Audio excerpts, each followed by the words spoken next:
जय श्री महाकाल। आदेश। तो आज की जो चर्चा का विषय है वो बड़ा सरल है और सहज है।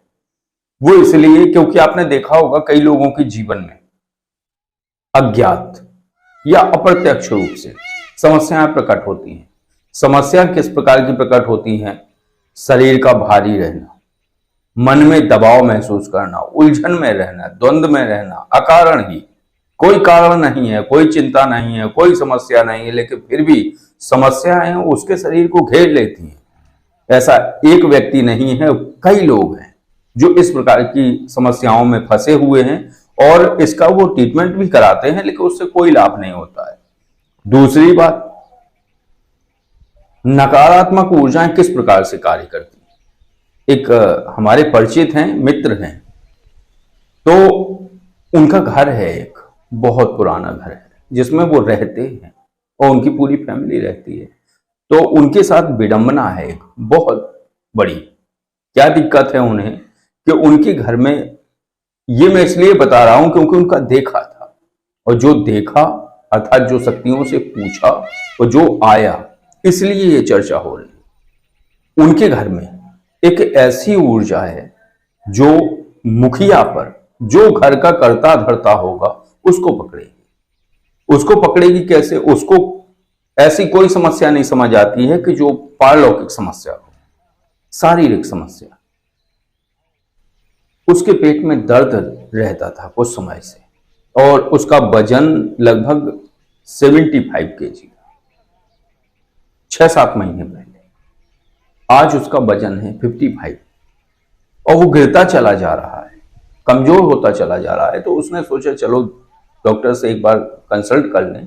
वो डॉक्टर के पास गए और शहर गए, जहाँ पे बहुत दूर दूर से जो है दिखाने के लिए। मैं बता देता हूँ, वो ग्वालियर गए, झांसी गए पहले, फिर ग्वालियर चले गए कि भाई पता तो चले शरीर में दिक्कत क्या है।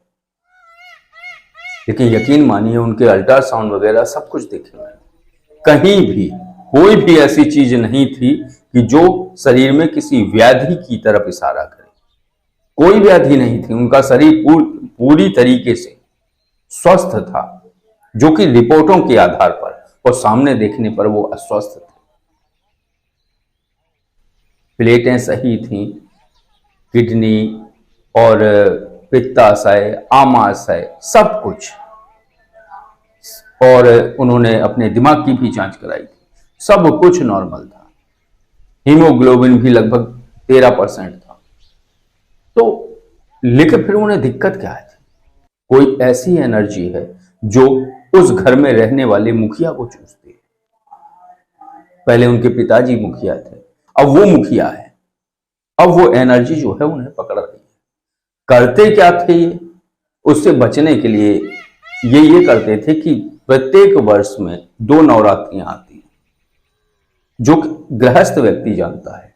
2 नवरात्रियां गुप्त नवरात्रि के रूप में आती हैं। ऐसे प्रतिवर्ष में 4 नवरात्रियां होती हैं, लेकिन जो गुप्त होती हैं वो तांत्रिकों के लिए, जो साधक तंत्र साधना वगैरह करते हैं और साधनाएं करते हैं, वो गुप्त नवरात्रियों में करते हैं। इससे उनका जो जाप का फल है या जो सिद्धि की संभावना है वो ज्यादा हो जाती है। लेकिन गृहस्थ व्यक्ति जो गांव में रहते हैं, शहरों में रहते हैं, उन्हें केवल 2 नवरात्रियों का पता होता है। तो वो क्या करते थे कि एक पंडित जी से संपर्क करके और उनसे जो है कहते थे कि हमारे यहाँ जाप कर दो।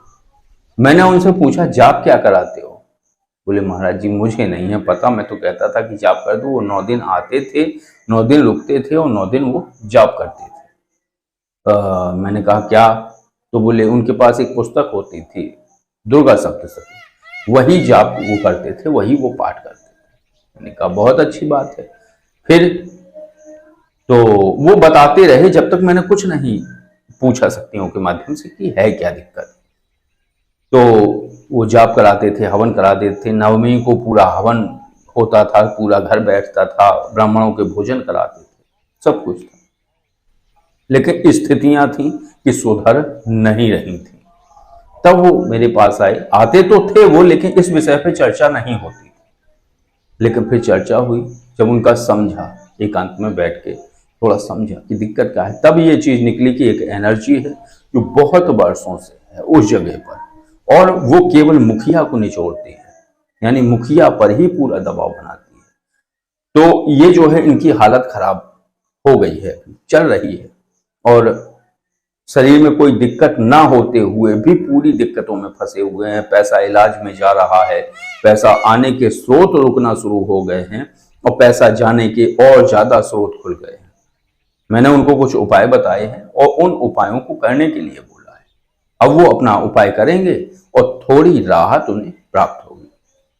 अब क्या होता है, मैं दूसरी बात एक और बता दूं कि मैंने जब चीजें समझी तो ये आया कि जो वो जाप कराते थे नवरात्रि में, उस जाप का कोई फल नहीं होता था 9 दिन तक वो एनर्जी भाग जाती थी, और हवन होने के लगभग 2 या 3 दिन बाद जहां वहां धुएं के कोई भी कण ना रहे, कोई भी खुशबू ना रहे, बस एनर्जी दोबारा आ जाती थी।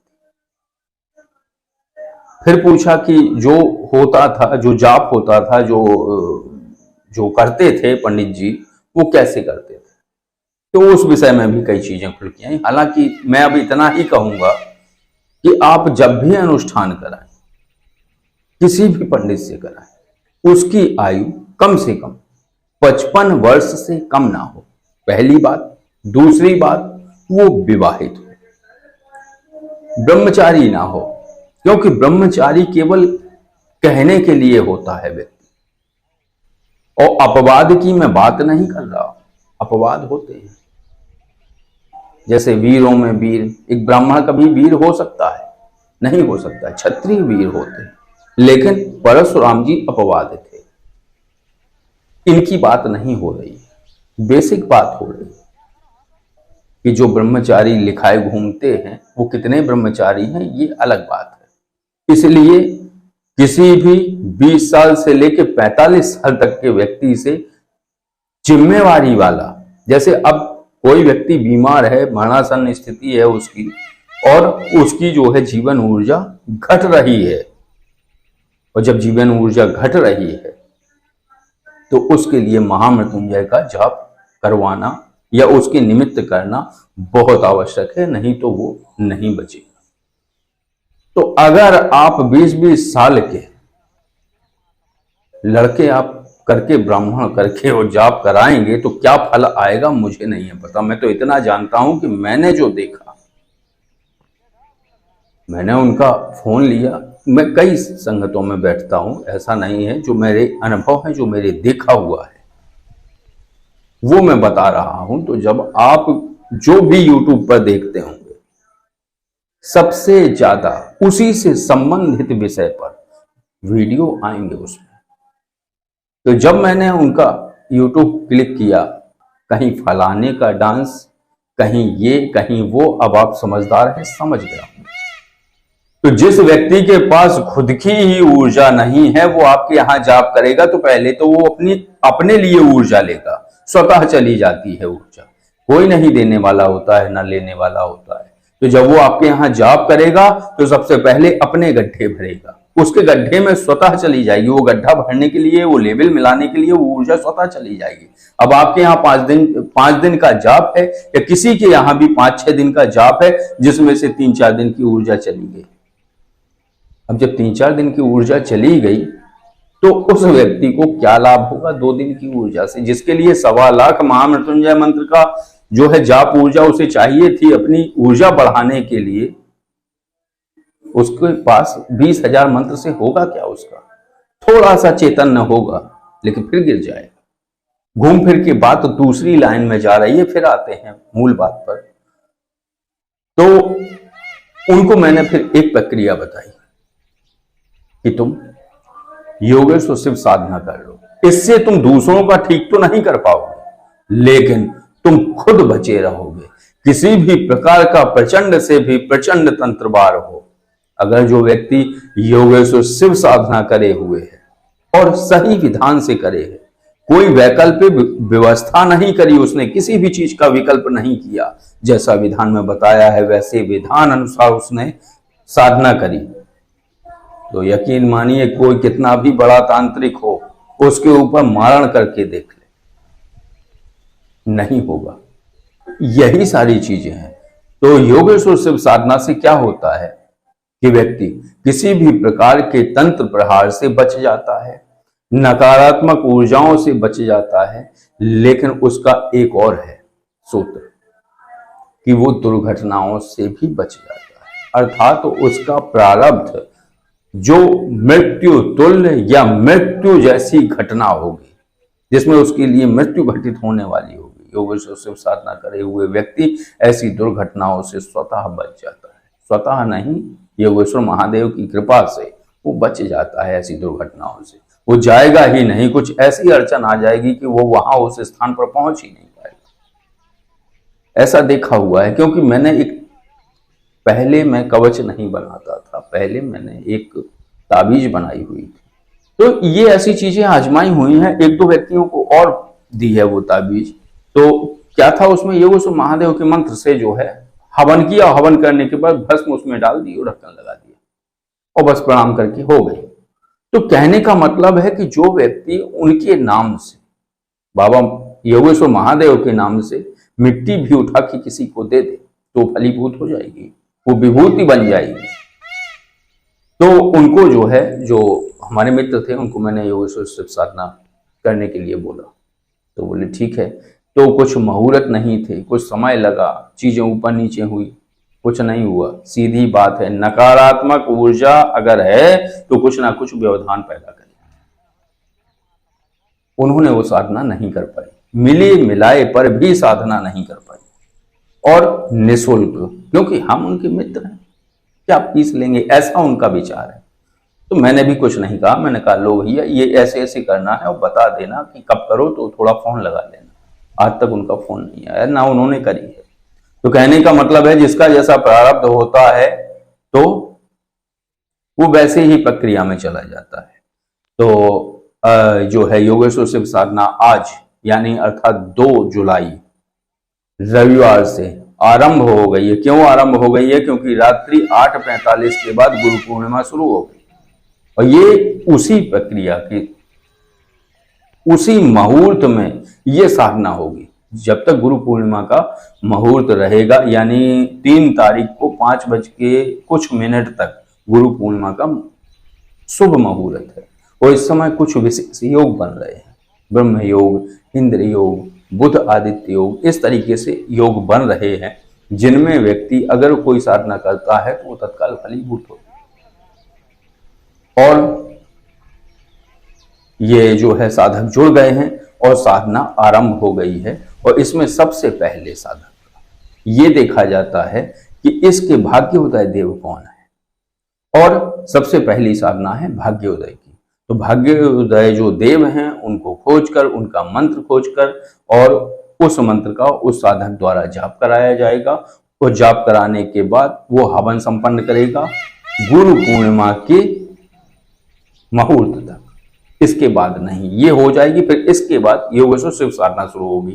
तो कहने का मतलब है कि अंतर्द्वंद और मन में घर्षण और दबाव महसूस करना, नकारात्मक ऊर्जाओं के प्रभाव में आ जाना, इन सब से योगेश्वर शिव साधना उस व्यक्ति को बचाती है, चाहे स्त्री हो या पुरुष हो, गृहस्थ हो या बालक हो, कोई भी हो, ये साधना कर सकता है।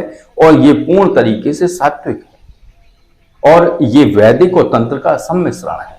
जो योगेश्वर पद्धति जो ग्रुप चलता था, जो वासा जी चलाते थे, उसमें हालांकि मैं भी था, तो उसमें जो है यही था कि तंत्र और वैदिक का सम्मिश्रण था।